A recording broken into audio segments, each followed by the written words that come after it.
Love பண்றியா? ஒரு பார்வையில் பூ கொடுத்தாய், ஒரு கண்டிப்பா நல்லா இருக்கும். இந்த மாதிரி மோட்டிவேட் பண்ண ஒரு மேகத்தை போல தேகத்தை மாற்றி வைத்தாய்.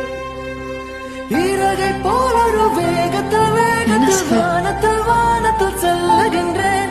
நிலவை போல் உனை தூரத்தில் தூரத்தில் பார்க்கின்ற போதெல்லாம் துள்ளுகின்றேன். நீ எனது உயிராக நான் உனது உயிராக ஓரளவு நெஞ்சத்தில் தோன்றிடும் நேரம். நீ காணும் கனவெல்லாம் நான் காணும் கனவாகி நாம் சேர்ந்து ஒன்றாக பார்த்திட வேண்டும்.